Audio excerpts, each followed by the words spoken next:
goes there? The Delapore Media Podcast.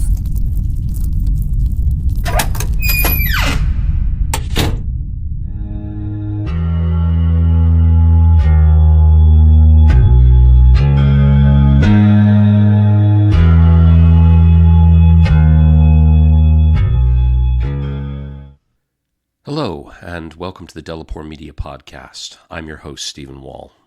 In this episode, we're bringing our terrors home with us as we explore the links between cosmic horror and the family. This episode is actually going to take place in two parts, and that's for a couple of different reasons. You're about to hear a further interview I completed with author, game designer, and editor Jacqueline Bryk. And it was actually Jacqueline who brought up the idea of cosmic horror in the family. And the volume of what she had to say on the topic and what I wanted to say on the topic made me feel as though this probably deserves an episode all its own. At the same time, I've separated my discussion with Jacqueline from my further insights and ideas on the topic. And that's for two reasons. The first is that Jacqueline and I have two different approaches to this topic. And you're going to have kind of two different strains of information that you hear.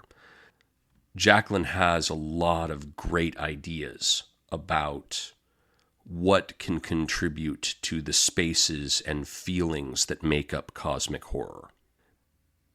Meanwhile, I was inclined to take a trip back to Lovecraft country and visit one of my favorite stories to look into this topic in detail. Both approaches, I think, have a lot to offer. I just think it's worth separating them out so that they can be seen by themselves and seen in their own contexts.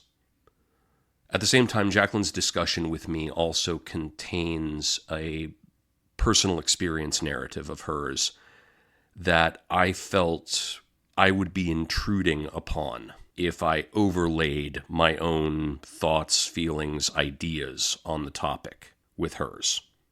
While my general background is in folkloristics and anthropology, for a lot of my academic career, I specialized in the expression of gender, and particularly expressions of gender in media spaces. I've heard a lot of stories, like the one that Jacqueline is going to tell, the uncomfortable stories of women feeling that they are unwelcome in a space. And in my experience, it is always best to listen for a wide variety of reasons. To learn, to give appreciation, to lend understanding to a difficult set of circumstances. And so, despite the fact that I am involved in the discussion that I've recorded ahead of time, I'm going to do my best to take myself out of the equation when it comes to this personal experience narrative and just let Jacqueline say what's on her mind. So with that, let's hear what Jacqueline Bryk has to say on the subject of cosmic horror and the family.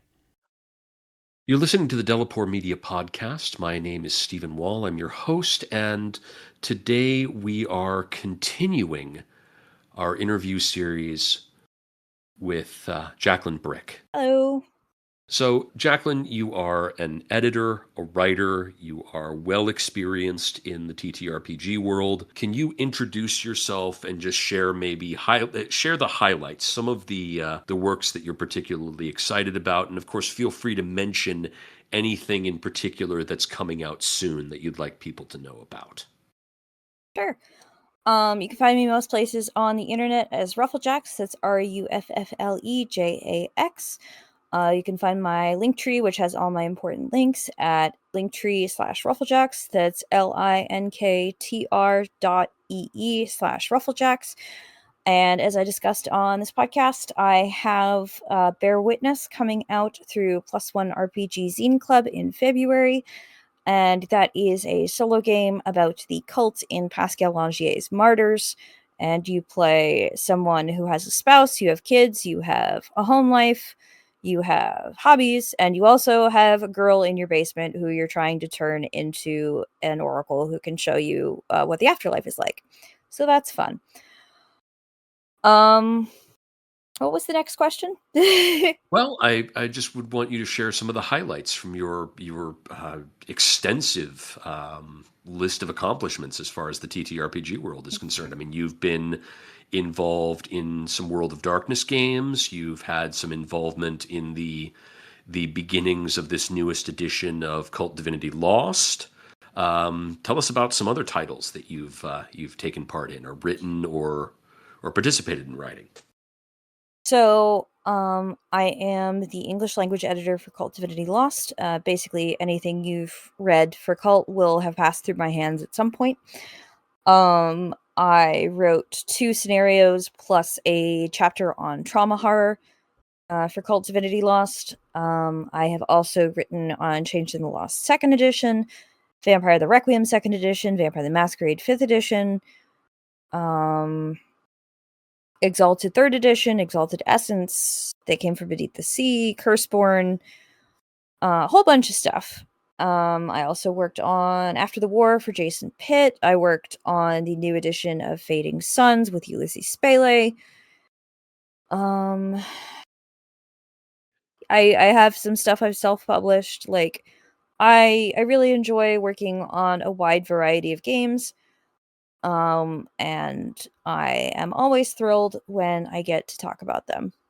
Oh, I also host and produce a small LARP house con in the Mid-Atlantic every fall. This will be our 3rd one. It's called Nauticon Con, with my co-host Steve Tasker, and we're currently in the planning process for that, and we should have applications out at some point soon. But yeah, I'm a very busy lady.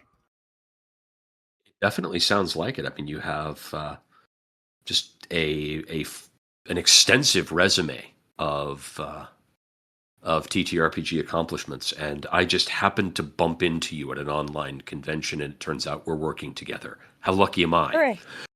Yeah. I mean, I think I'm the lucky one. I love being on podcasts, so thank you for having me. Okay. Well, I appreciate it. So specifically when it comes to Lovecraftian horror, what are your thoughts? Do you embrace it? Do you reject it? Do you pick and choose? How do you feel about Lovecraftian horror? What are we defining as Lovecraftian horror in this instance? The Lovecraftian interpretation of cosmic horror, the Cthulhu mythos, if you want to call it that. Okay. The Lovecraft and his antecedents. Those antecedents might have known Lovecraft directly, or they might not have known Lovecraft. They might just be influenced by Lovecraft. So that's what I'm looking at here.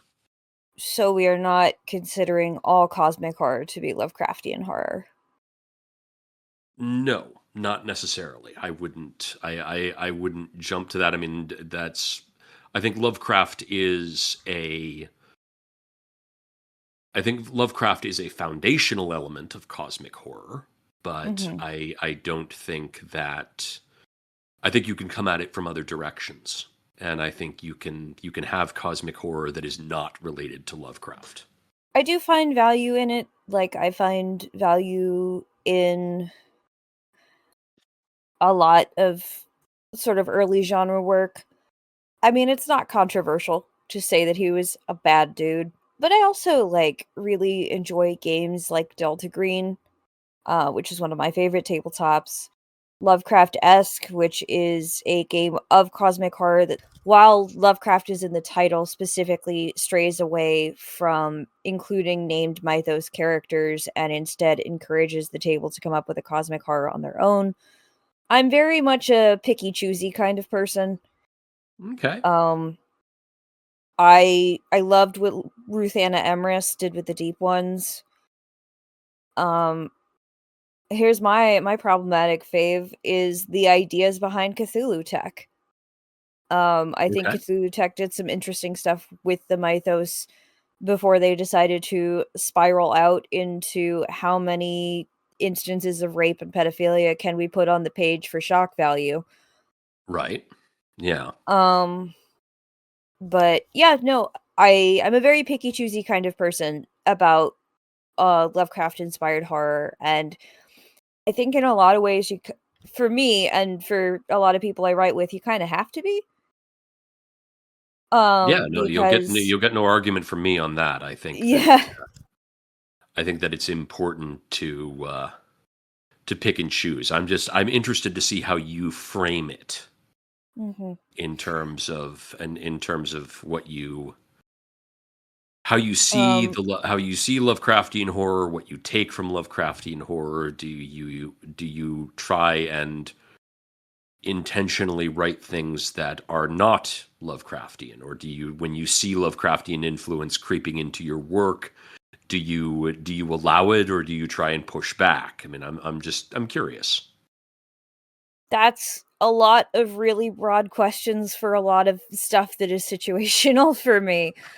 Okay. Um, I, gosh, I'm actually working on a LARP for an honors English class at the University of Maryland. This is not something I ever expected to do, but an honors English professor reached out to me last year and was like, "Hey, I am running a class on sci-fi eugenics and disability, and I would really love it if you wrote a LARP for my students to play, because we did that as we had them write their own LARP as a final project last year, and that was really cool. But it was very much like students who had never run or played a LARP before writing their own LARP to play at their classroom, sort of thing. And I don't know how she found me, but I was really pleased that she did. Thank you, Leia. Um, and so currently we are writing a LARP. I'm writing a LARP with some of my trusted collaborators called Project Glassgrave, which is about the aftermath of the raids on Innsmouth. And um the students are going to have to sort at least 20 of the Innsmouth townspeople into 3 different categories: further medical experimentation, indefinite detention, or conditional release. And they're going to be doing that based on the eugenics classification that these Deep Ones and Deep One related people have gone through with the US government in the 20s. That And is, yeah, beats the hell out of anything but I did in English class. I can say that much. but I like I said, I really like what Ruthanna Emrys did with the Deep Ones in Litany of Earth and Winter Tide. I loved that she very much made them queer and marginalized, or at least our focus Deep One is queer and Hmm. has a lot of marginalized experiences. She talks a lot about Japanese Japanese detention during World War II and how her Hmm. Deep One Focus character lives with a Japanese family who was interned, which is why they felt comfortable taking her in after she was released from a Deep One internment camp. Um, and I think there's a lot of really interesting ways to play with Lovecraftian horror, because on the one hand, you've got stuff like Color Out of Space, which is one of my favorite Lovecraft stories, which is an entire family just slowly consuming itself because of this weird meteorite that fell on their property. And I think that's very cool and should be played straight in a lot of ways, because the real horror is what the humans do to each other in Yeah. the face of a massive perspective shift. And on the other hand, you have stuff like the horror at Red Hook and Shadow over Innsmouth that I think bear a lot more interesting scrutiny than simply playing it straight. Fair enough. I think that those are worthwhile insights, and I'm glad you shared them. And Mm, I mean, knowing about the whole sort of the LARP mm. is particularly interesting. I'd be interested to hear how that ultimately gets received long term. And Me too. was yeah, was the class? I mean, was Shadow over Innsmouth on the reading list for that particular Nope. class? Nope. No. But Okay. Shadow over Innsmouth is public domain now. So Okay. All right. I was just curious if maybe it was something that the professor kind of had on their syllabus and wanted to direct towards. Okay. Right. And let's see. No, To kind of move on. ironically, Oh, go ironically, I ahead. chose that because when I received this email, I was in the middle of the Delta Green shotgun scenario writing contest that has happened every year since 2006, and I've been participating in every year since 2022. Right. Um, Okay. and my brain was very much in that sort of Delta Green space where something I think a lot of people who are running Delta Green fail to realize is it is very much written by ACAB lefty types. Hmm. And the horror of Delta Green is like, yeah, you have these big squidly monsters doing squidly monster stuff, but the horror is what happens to the agents of the state when they're confronted by something they're not prepared for and how that gets externalized. Yeah, no, it's kind of like any. I mean, there's a couple of different kind of story or novel series out there that kind of cover that idea that you're up against something monstrous, something that is beyond human comprehension, but then your back is against the I want to say the hierarchy and the Mm-hmm. structure of the agency that you're embedded into, and all of that. I was trying Yeah. to trying to think trying to think of the corporate term, because I only remember it from an insurance company that I worked for a while back. But the effectively the tree of people that are in charge of this or that. Yeah. Having your back against that I think entity itself, hierarchy which was is kind of. appropriate. Yeah. Yeah, no, and that itself is kind of a cosmic entity of its own in its own right, Yeah. and that collection of managers and middle managers and Mm-hmm. specialists and all of that. I think that Yeah. and I definitely, yeah, no, the Delta Green folks are definitely ACAB lefty types. I've encountered a few of them online, and Mm-hmm. I mean, I thought I was radical at times with what I Yeah. said, with what I would say to people, but no, yeah, Dennis Detweiler in particular. Yeah. Yeah. Dennis and I disagree on a lot of things, but no, Okay. like Delta Green was very much written to be like the motto of Delta Green, if you look at the logo, is knowledge is death. That is not Hmm. something any healthy agency or institution says. No, fair enough. That is that sounds like it's something out of the laundry files. Honestly, that was another Yeah, one I was thinking of. Was the yeah, that is wow. but like something that I think a lot of people who play Delta Green miss because of WoW Cool Gun is that whole decay of institutions and loss of humanity in pursuit of state power. Yeah, Um, but like it's an if you get a group who understands that, like it's a really interesting thing to understand. It's and play with.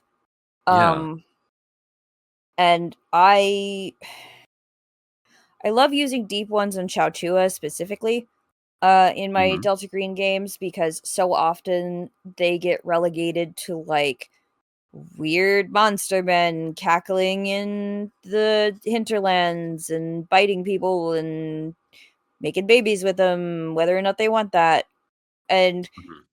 something that a lot of Delta Green agents, and by extent, a lot of people who play Delta Green fail to realize is that these are sentient beings. These are sentient, sapient beings. They have thoughts, they have feelings, they got stuff they're doing. Like, if you look at the way Delta Green treats members of these groups in universe, you'll find real world analogs. Yeah. And that's Or just like kind you of the were, point. yeah, like you were mentioning with the Japanese internment, Mm-hmm.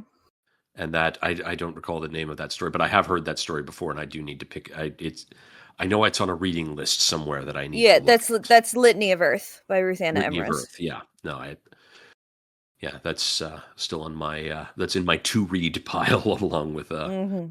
a variety of other things. But yeah, that idea that you can find analogs and I mean cosmic horror itself. I mean, when we're talking about cosmic horror, writing about cosmic horror, we're not necessarily writing about things that human beings can't understand. We're using that as a tool to deconstruct our own world around us. I mean, our own place in our world, Hmm. and pick that apart and kind of understand it through another lens. Make it. I mean, that's what fiction does. Yeah. It makes it easier to kind of process things. I mean, And cosmic Lovecraftian horror is specifically Lovecraft externalizing his own fear response mhm, of things changing, s- of his neighborhoods getting less white, of all this other stuff. That was him putting it into essentially screaming into the dark, right? yeah, That was kind of his way of doing that, and in a lot of ways horror can be that. Horror can also be transformative. Horror can be healing. There's a lot of different things, and while Lovecraft provided a lot of interesting questions, I think the mistake we make is thinking he also provided the answers to those questions. And like sticking to the canon of Lovecraft is about the least I'm not this is not a dig at you. Sticking to the canon of Lovecraft or whatever is about the least creative way in a lot of ways that you can go with it. Because oh, madness as described in Lovecraft is not actually mental illness, and no, it it's shouldn't be it's portrayed correlating that the way. contents of your mind. Yeah, Yeah, it's literally a perspective shift that other people cannot understand. yeah, and that the human mind isn't supposed to be able to understand. And It yeah, might not even be that, like, you might feel perfectly sane in your own mind because you understand this thing now, but trying to explain that to someone else is yeah, going to wind up getting you isolated and shunned because someone else did not have that experience that you had and cannot possibly conceive of what it would be like to have that experience. What does that yeah, remind you of? Like, there are so many there are so many things here. We could just be like, "Oh, well, the human mind wasn't meant to deal with that." Our minds are meant to deal with so much stuff. It A lot of times the sort of madness we see in Lovecraft is people being declared mad because the things they said to other people made them uncomfortable. yeah. No, I mean And that's absolutely accurate. And yeah. I And think to be I clear, think we're on the same page here. Actually, yeah, is yeah. yeah, And to be clear, I'm not saying that being mad this is not to excuse any of Lovecraft's racism or bigotry or any of his other stuff. mhm, This is just like people will think you're crazy if you have a different enough perspective from them. We dismiss people with different perspectives as crazy or stupid mhm. or like how could someone possibly think like that? And this is kind of a hard one, right? Because there there i- there is always going to be a structure to someone's thought process. Like there's a method to their madness, if you Mhm. will. Mhm. Um like And understanding that doesn't necessarily mean you have to be nice to that person. You don't even Yeah. have to be close to that person. Understanding why they're thinking what they're thinking is not a pass for them to think that, but it does allow you to sort of see why they're thinking like that. And I think being curious about our own thought processes and our own experience and those of other people makes us not just better writers, but also better players, better friends, better activists. Like, I'm a big believer in curiosity as a virtue. Lovecraft was not. Yeah, no, I definitely would say that having that context, that extra understanding. I mean, you don't have to like the person. I mean, Right. I mean, I've read plenty of Lovecraft's letters. I have lots of context for him. I don't Yep. like him as an individual any better because of that. But what the reason I keep going back is because, I mean, there is just. I sat down with S.T. Joshi once, very briefly, Mm-hmm. and was able to talk a little bit about, why he does what he does. And we Mm-hmm. both hit upon kind of the same idea in that I mean, Lovecraft is this very weird, uncomfortable person, but nobody left a record behind quite like he did. Yeah. And so having that context, it's suitable. It's like, I mean, I'm sure I'm sure Livy or Herodotus were also assholes Mm-hmm. for various reasons. We don't read them because they were good people. We read them Right. because they left behind histories, they left behind ideas from their time period Right. that were meaningful. And I think that yeah, having that very kind of nuanced, pick it apart, deconstruct it view is essential with Lovecraft and anything kind of Lovecraftian. You've definitely, and I really liked, actually, one thing I really liked that you said is Mm-hmm. that Lovecraft knew questions to ask. He didn't have the right answers, but he knew questions to ask. And I Yeah. think that's particularly interesting because yeah, we can go to the questions that Lovecraft asked, and then we can go find answers that are more suitable. Yes. And I think that's a good example of picking things apart. Why don't we talk a little bit about other authors that have influenced you? I mean, do you have other literary influences as far as you're concerned with your writing? Are there Gosh, other I works that you sure draw do. on? Okay, tell me about them, please. Oh gosh, my biggest literary influences are Ursla K. Guin, Margaret Atwood, V.C. Andrews, Okay. um, gosh, who else? Um, Alison Rumfitt's novel, Tell Me I'm Worthless has been a big influence on me in the past couple of years. Um, uh, Andrew Joseph White's The Spirit Bears Its Teeth. Um, Chelsea Summers, A Certain Hunger. Basically anything by Augustina Bazterrica. Um, I read a single Numberless Death by Nora Strejilevich recently, which was a sort of semi-autobiographical, creative nonfiction piece about the experience of being disappeared during the Argentinian junta. Like, yeah, I kind of collect influences. Okay. And what do you think that you're pulling from them? Like what is, I mean, obviously when it comes to like a writer like Ursula K. Le Guin or even like a more recent one like Alison Rumfitt where there's just kind of like one or two pieces out there. I mean, Mhm, obviously you can't take everything. mhm. What are you pulling when it comes to that? Is it the way they word things? Is it the topics that they discuss? I mean, obviously, it's going to be different for everything, but I mean, I'm curious if you could kind of name things that you've specific kind of hows that you've been influenced. I mean, I'm curious about that.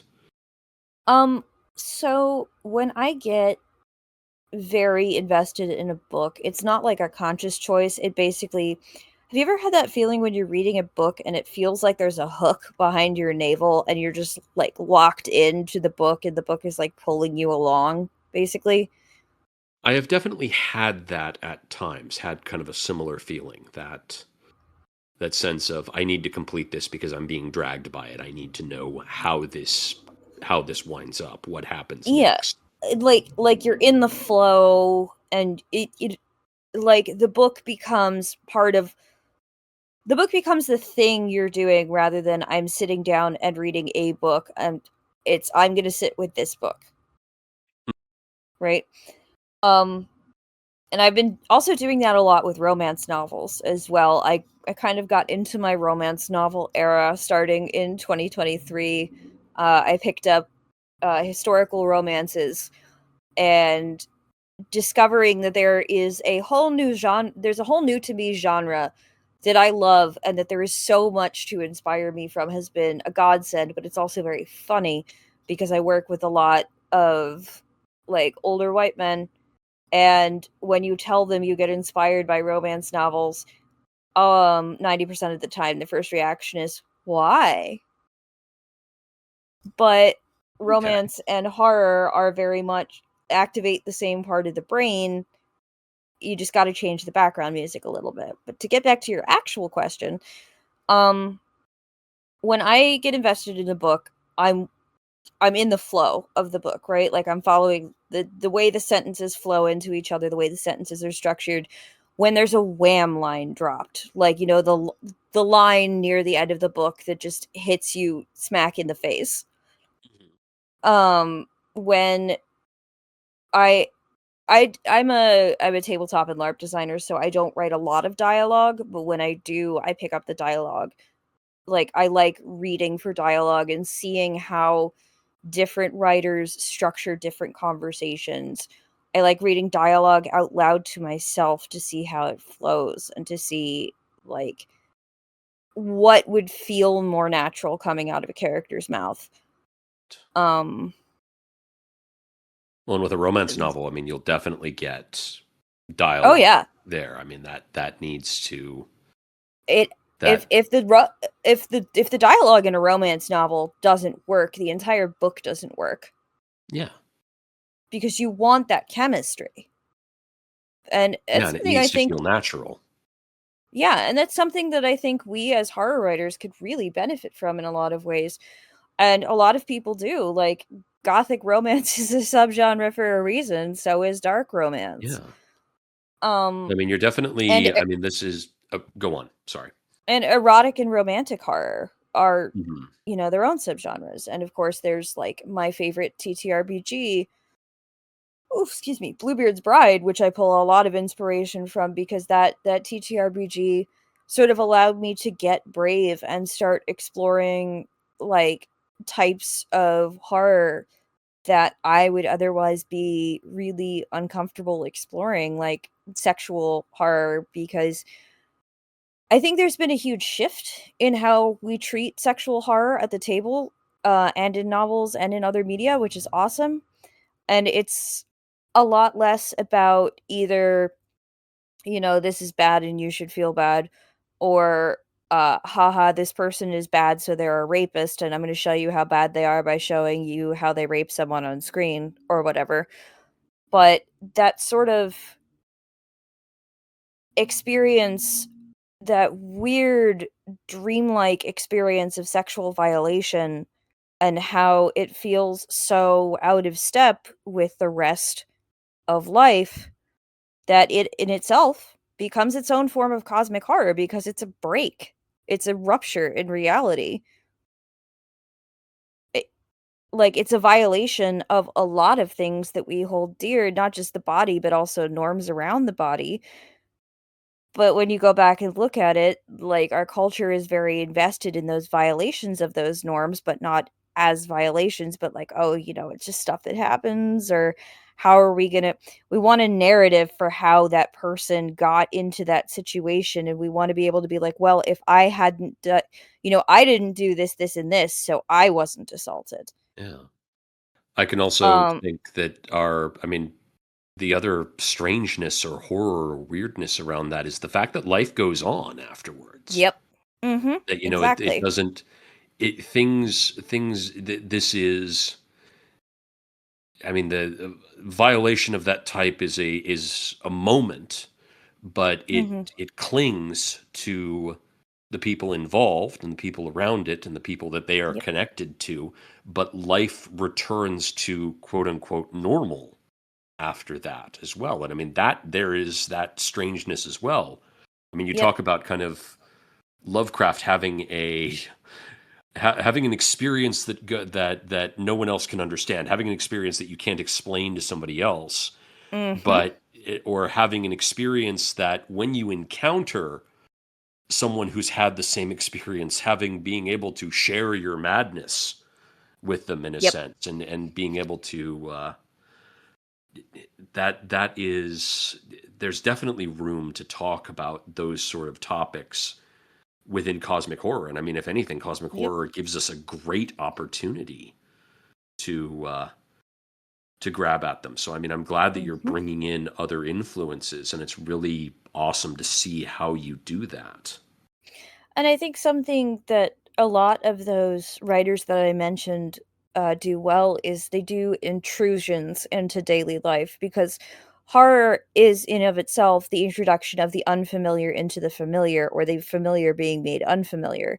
And I think a lot of those authors, even like the romance authors who I haven't listed, Patricia Gaffney, Celia Grant, Mary Bala, Idra Richards, Ray Douglas.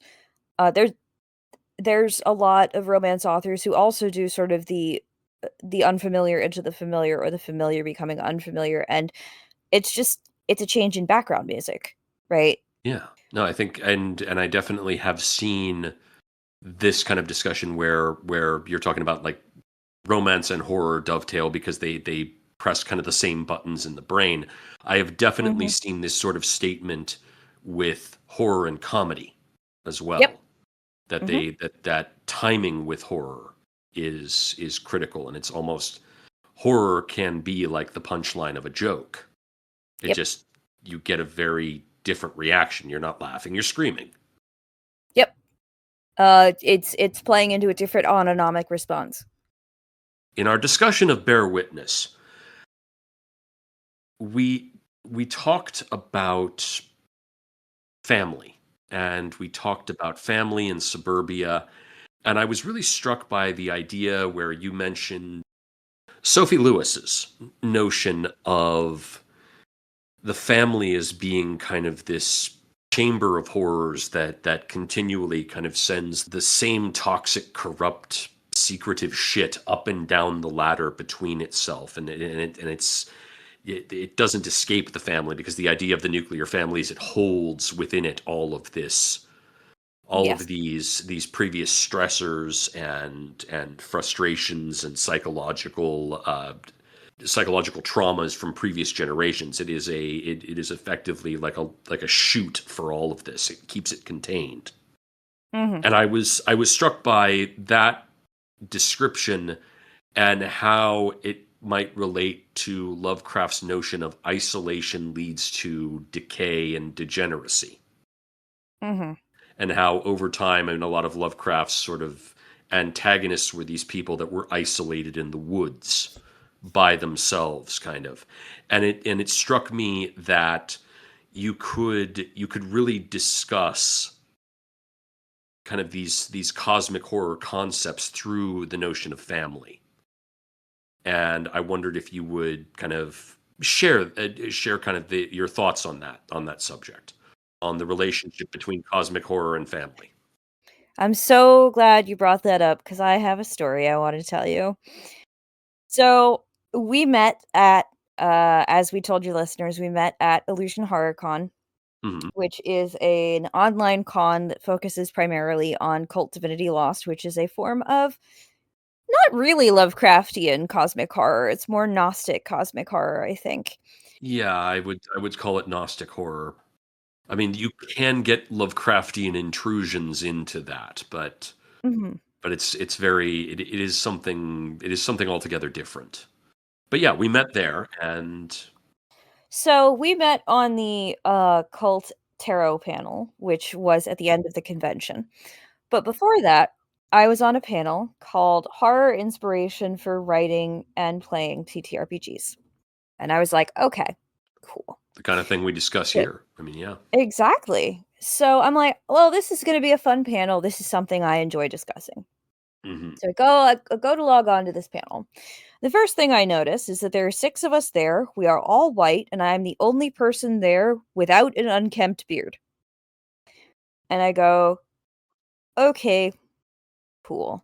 Listener, I'm not sure if you can tell. And indeed, you probably shouldn't be able to tell by my voice that I'm a cis woman. But, like, I am a cis woman, and I was on a panel with 5 white guys who I rapidly found out I was maybe a little overqualified to be I was a lot overqualified to be on that panel.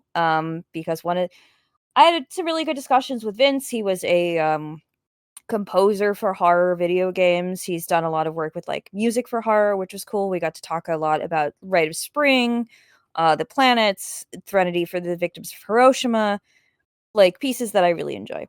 But the other guys were like, well, I wrote a Hack of Morkborg, or I've written for DM's Guild, or I am a professional DM. I'm like, all right, that's fine. They're allowed to talk about having inspirations for horror. Maybe this will be good. Listener, it was the worst panel I've ever been on. So, our moderator goes, God bless him, this man was like a 10-cent Alan Moore, goes into this whole thing about, well, where do you find inspiration?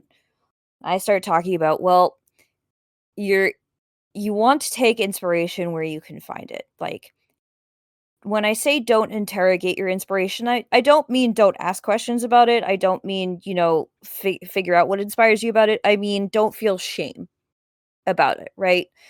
Because if you find inspiration for your next horror game in, I don't know, a McDonald's commercial, there's probably some value to that inspiration, and you shouldn't feel bad about being like, wow, this is inspiring me to write something.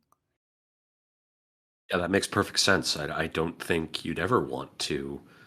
I mean, you might want to interrogate your inspiration in terms of just saying, you might want to follow that thread just out of curiosity. Yeah. Why does the McDonald's commercial set me off? Let me pull on that a little bit and Yeah. see if I can get to something deeper. But shame regarding inspiration, no, I can't think of any reason why you would. Yeah, that seems that I'm so glad you brought that up, because that flows into the next part of our story. well, it feels counterintuitive. I'm not saying that, if you want to feel shamed about your inspiration, I suppose you could, and maybe that would lead you somewhere. I mean, I don't want to, judge anybody's individual experience, but I feel like, you got to take what you can get. You got to pull on the threads that you get. You don't get to choose the life that you have. And so you don't get to choose what your influences are and what inspires you. Not all of us can be inspired by the same things that our favorite horror writers are inspired by. We have to take what we get. So I'm talking about this, and one of the guys goes, well, you're probably not going to find any horror inspiration in Jane Austen or like romance novels. And I told someone this, and after the panel, they're like, but Pride and Prejudice and Zombies came out. But I'm like, that's when I was like, well, no, horror and romance activate the same parts of the brain. You're getting to that base emotions, those autonomic responses. Same discussion we were just having, yeah.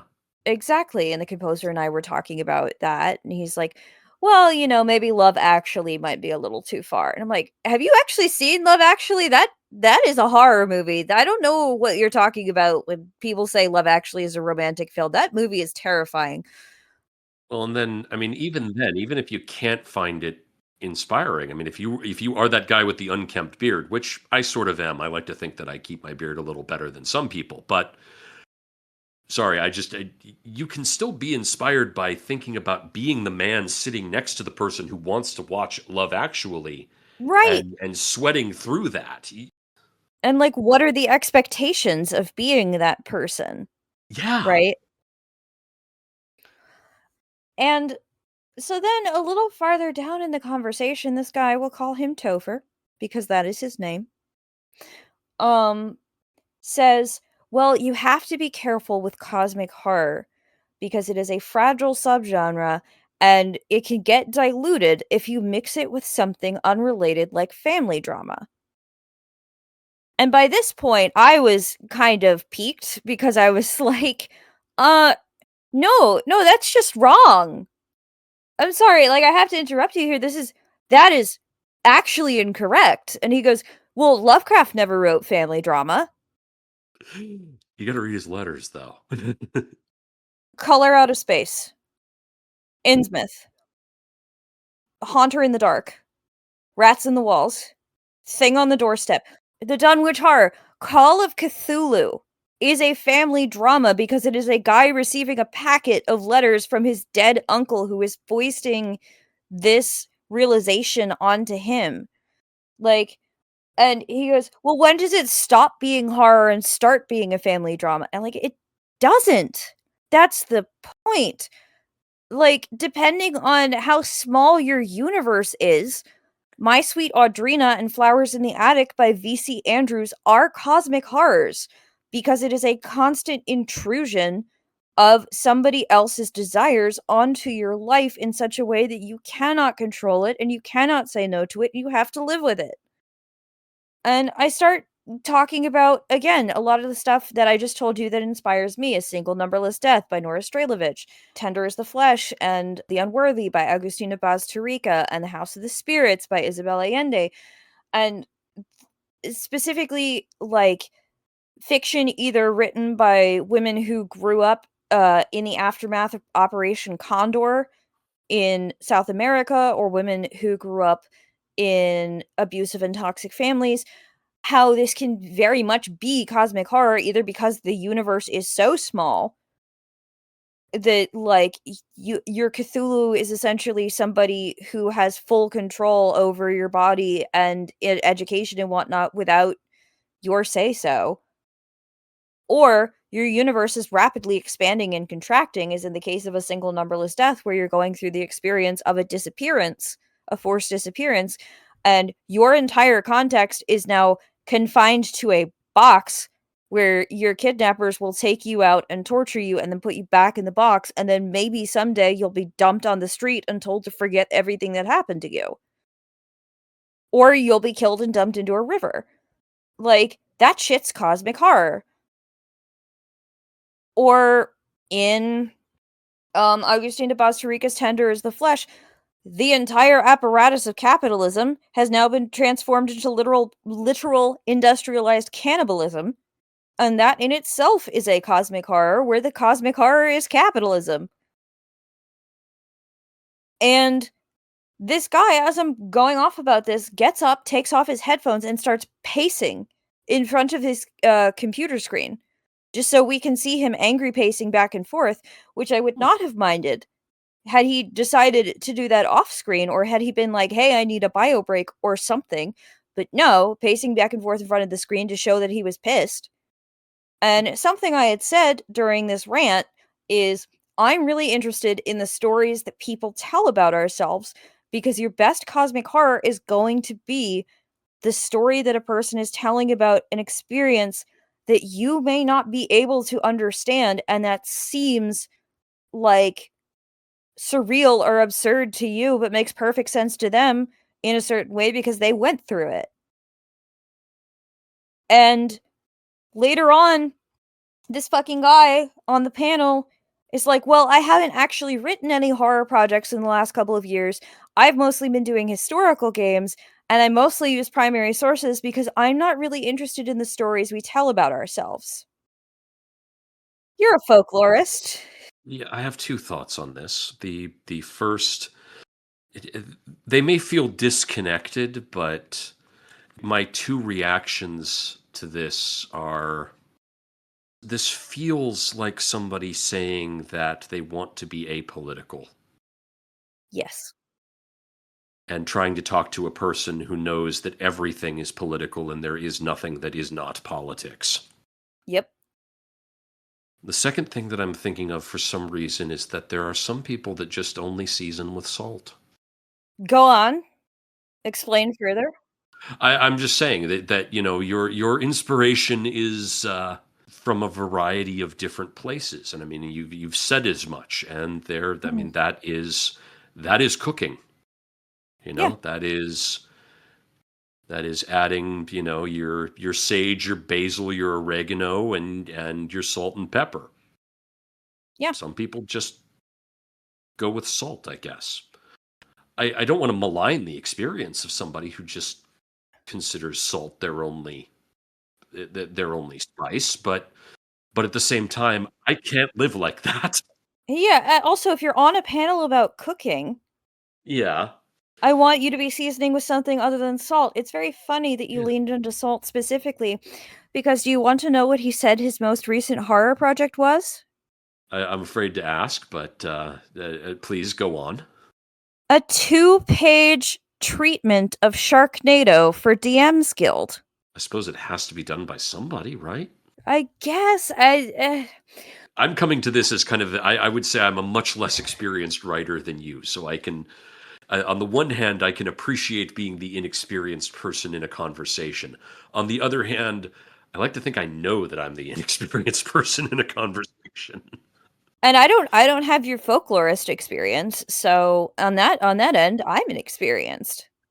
I don't know what to say about that. That is a whole story about me and how I ended up as, Sure. going from wanting to be a folklorist to doing this, and it involves a lot of personal emotional change and therapy and a Sure. divorce and But what I'm saying is you are bringing your knowledge to the conversation, and your knowledge, you are looking for ways that our knowledge can intersect and converse, whereas during this whole thing, it was, well, I have to be right. Right? Like, I am the genre purist on the panel who has not done any horror writing in the past couple of years, but my opinion has to be the loudest, and that in itself was a very small but weird experience of cosmic horror for me, because I had to go to several different people of several different genders after that panel because I was so mad I almost cried, and I went, "Was this misogyny?" Because in my brain, I'm like, "No, no, I'm just misinterpreting that. That's crazy. That couldn't have possibly been misogyny." It was, because I was the woman on the panel who had the experience that he didn't have, and he wanted to find a way to box me in. And one of my partners is a microbiologist, and I talked to her and her husband about this. And something that men in STEM will do at big conferences and presentations is, if a woman is presenting or someone femme-shaped is presenting and it contradicts something something they were presenting about, or something they think they're an expert on, they will do that same thing of getting up and pacing in the back of the room, because that becomes a display of, I'm angry and I want you to see that I'm angry, and I want you to know that I'm containing it to this behavior rather than something else I could be doing. And again, I'm grateful that those people, including Topher, were pacing instead of punching a wall or yelling or like storming the stage or whatever. It also sucks that my choice is a man angrily pacing on screen or in the back of the room, or doing, quite frankly, intrusive and abusive behavior. And that in itself becomes a cosmic horror, because while I'm saying this, I am questioning everything I'm saying to you because, oh, maybe I'm being too sensitive, maybe I'm reading too much into it, maybe it didn't happen the way I think I did. It's on video. It is on YouTube. This video of this panel is on YouTube. You can see all of this happen in real time, and it's painful for me to watch again. I would imagine, yeah. This guy decided to engage in this behavior where he could be recorded, and that was just okay for him. And, Yeah. like, that rupture, that moment of intrusion, that feeling of feeling crazy because something is happening to you that maybe isn't about you but involves you, or only is about you because you happen to fit a certain box or a certain, like, list of traits or whatever. Like, that is crazy making. And that is, I think, in a lot of ways, a major part of, like, it's very inspirational for madness that you can pull out of cosmic horror. Well, I think, yeah, two things that again kind of come to mind here. The first thing that I was thinking about was I should be better about knowing who this quote came from, but the idea that men are afraid women will make fun of them, women are afraid that men will kill them. That's the first thing that comes to mind. The second thing is that I find this, and this is my folklorist brain, is kind of the way that you're describing this personal experience that you had of this other individual and their pacing habit and the behavior. I mean, this, if anything, I'm glad you shared this with me because I am enriched by understanding that this is a way that people act, and that if I were to write down or say at a gaming table that a person does this would achieve something that I'm always seeking, which is verisimilitude. I want things that I produce to feel real. And so to kind of, I mean, one reason I enjoy doing these kind of interviews with people, and I still kind of cling to a little bit of my folklorist background, is I like being able to see people talking about themselves, talking about their lives, because it teaches me what is normal in terms of the range of human activities. And then I can write about that and feel confident that I'm expressing an idea that other people will understand. Mm-hmm. That's what I take listening to this. I think, I mean, it's important to hear uncomfortable stories from other people, both because it gives them kind of validation, it gives them the ability to work this kind of strangeness, whatever it was, into the narrative of their own life, and it allows them to move on. But at the same time, I think there's an opportunity to obtain something from it as well. And so I always appreciate when somebody shares a story with me. It doesn't matter what the nature of the story is, or even if it's an uncomfortable story. I just appreciate being able to see the variety of human experience. So thank you. You're welcome. But yeah, to answer the question that sparked this story, like cosmic horror and family, they come from the same tree. Like cosmic horror and family drama come from the same tree. They're this idea that like cosmic horror only happens to lone men who are surrounded by books. That's very silly. And even those lone men who are surrounded by books have families. Exactly. And their family's going to be affected by that if they're locking themselves in the room with the books. And we have this idea of like, oh, the guy who goes and finds himself in nature or whatever, based on Henry David Thoreau, and Thoreau's mom did his laundry for him. Like, there are these constant interconnected webs of, social and familial and love-hate relationships, and cosmic horror, even when it's happening to just one person, is going to affect a lot of people they're connected to. Even if it's just, "Oh, hey, I haven't seen Bill around for weeks. He's not picking up his phone. What do you think's going on there?" That's still an effect. Yeah, no, you don't go mad by yourself. You go mad when other people see you acting in a way that is contrary to how they think you should be acting. Yes. Yeah. No, I think I definitely pick up what you're putting down here.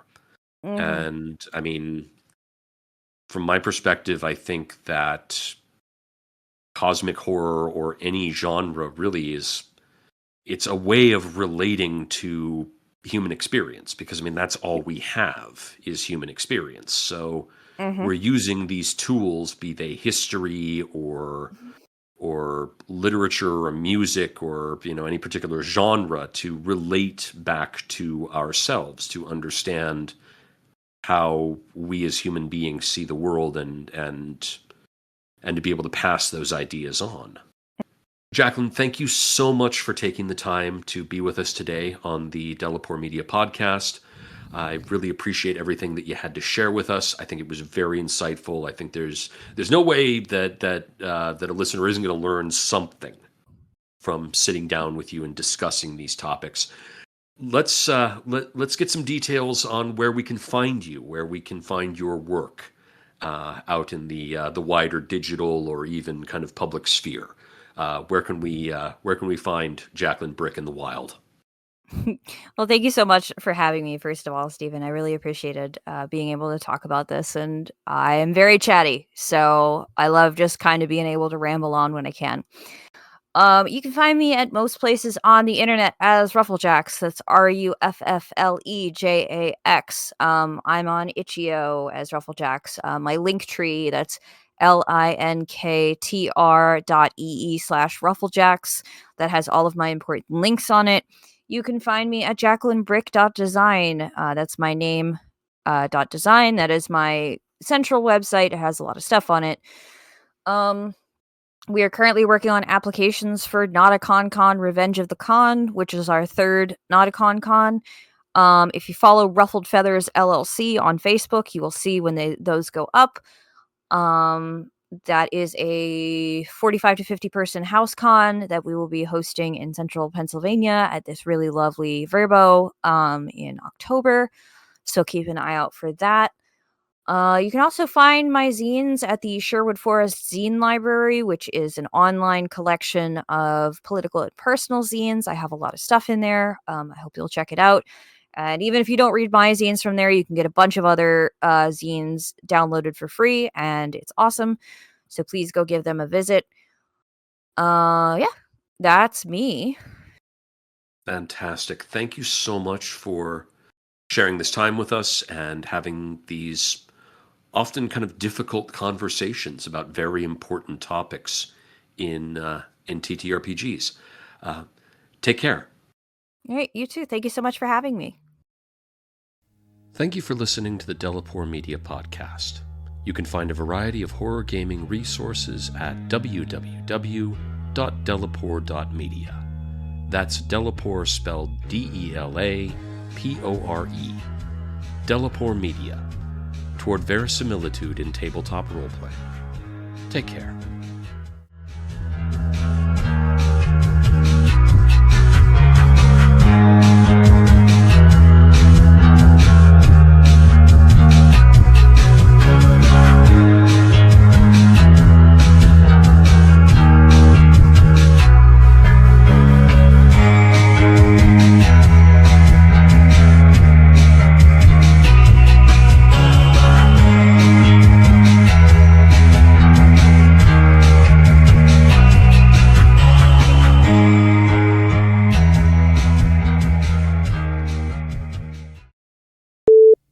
This podcast is a production of the Delapore Media sole proprietorship. Its contents may not be used for AI training.